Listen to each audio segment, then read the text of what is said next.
भारत के आयात का नंबर 1 स्रोत बना। रूस को बढ़त FY23 में चीन, UAE और US भारत के शीर्ष आयात स्रोत देश हैं।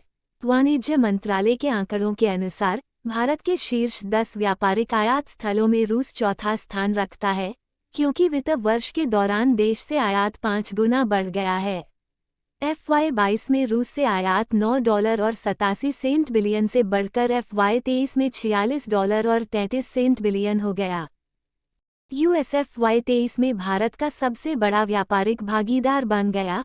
रिपोर्ट दोनों देशों के बीच बढ़ते आर्थिक संबंधों के कारण 2022-23 में अमेरिका भारत का सबसे बड़ा व्यापारिक भागीदार बनकर उभरा है।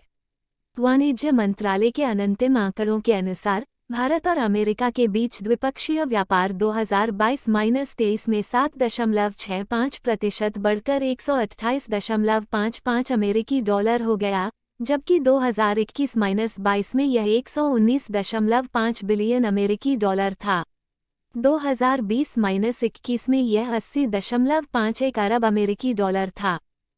वैश्विक परिवहन दिग्गज फेडेक्स के भारतीय अमेरिकी CEO राज सुब्रमण्यम को प्रतिष्ठित प्रवासी भारतीय सम्मान से सम्मानित किया गया है, जो भारत द्वारा भारतीय मूल के व्यक्तियों और भारतीय डायस्पोरा को दिया जाने वाला सर्वोच्च नागरिक पुरस्कार है।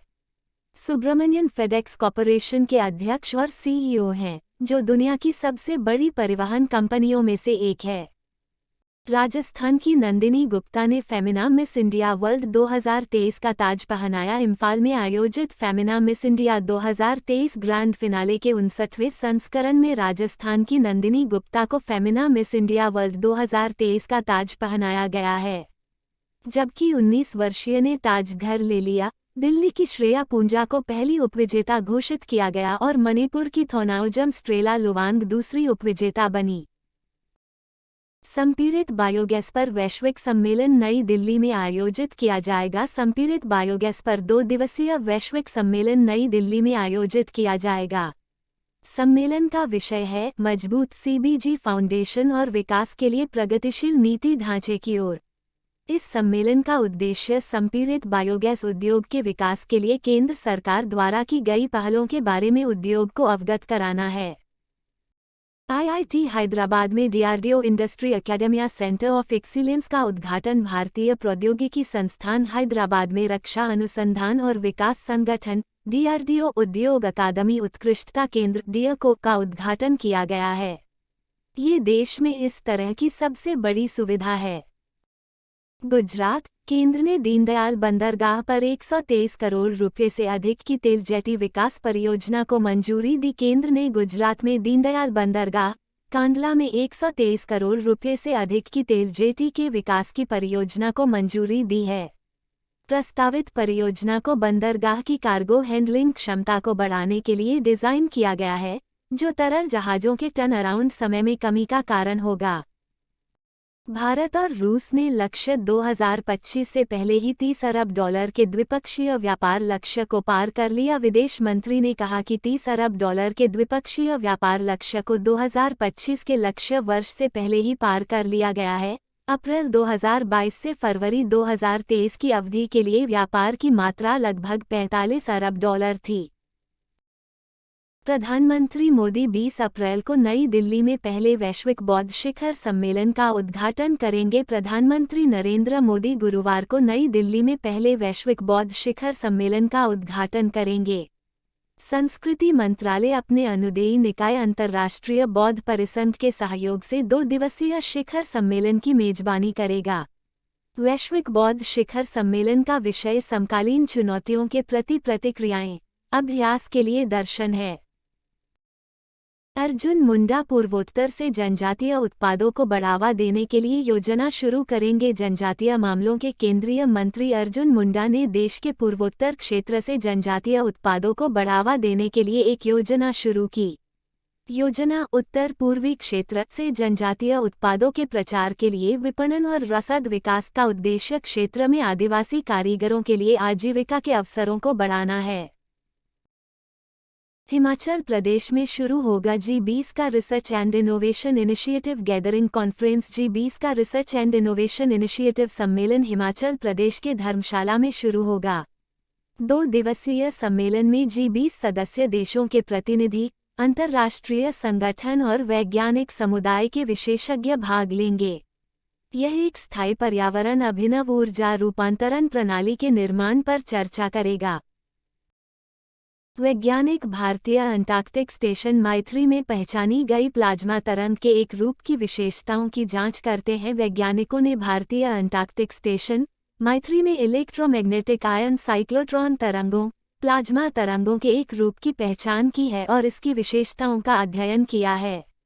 ये तरंगें हत्यारे इलेक्ट्रॉनों की वर्षा में महत्वपूर्ण भूमिका निभाती हैं, जो हमारे अंतरिक्ष जनित के लिए खतरनाक है। प्रौद्योगिकी उपकरण। भारत को सीधे तीसरे वर्ष निवेश में $60 बिलियन से अधिक प्राप्त हुआ। रिपोर्ट। भारत को पिछले साल एशिया प्रशांत क्षेत्र में कुल निजी इक्विटी और उद्यम पूंजी निवेश का 20% मिला, जिससे क्षेत्र में पूंजी प्रवाह में गिरावट के बीच देश एक उज्ज्वल स्थान बन गया। भारत को पिछले साल $61.6 बिलियन का निवेश मिला। तीसरी बार यह $60 बिलियन के स्तर पर पहुंच गया, लेकिन 2021 में $69.8 बिलियन से थोड़ा कम हो गया।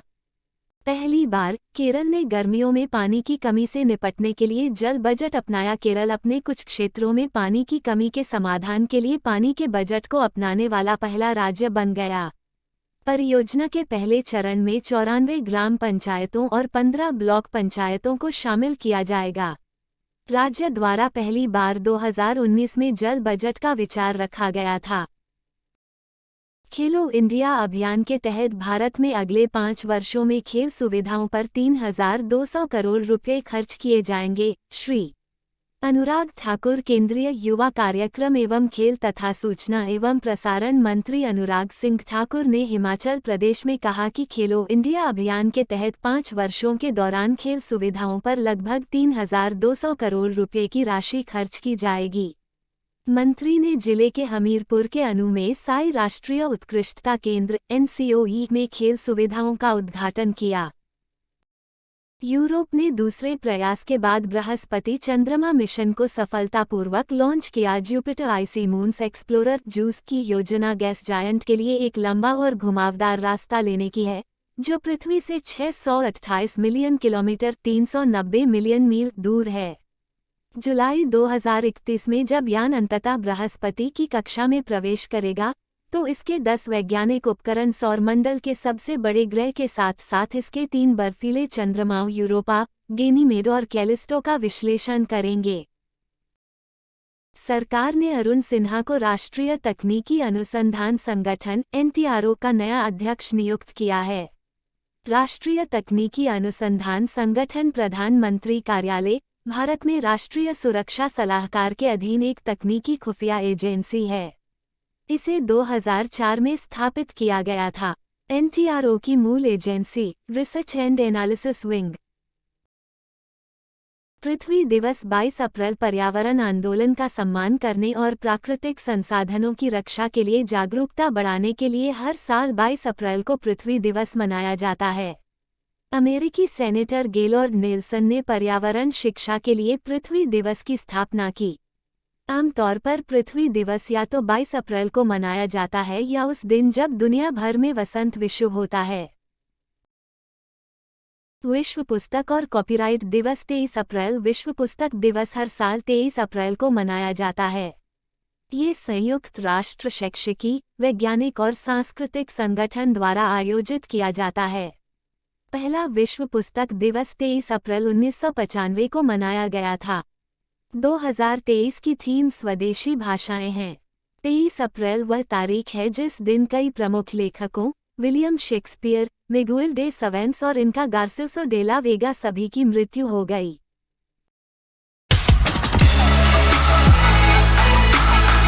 ऐसे और जानकारीपूर्ण वीडियो के लिए दर्शकों के पसंदीदा YouTube चैनल टर्निंग पॉइंट को सब्सक्राइब करें।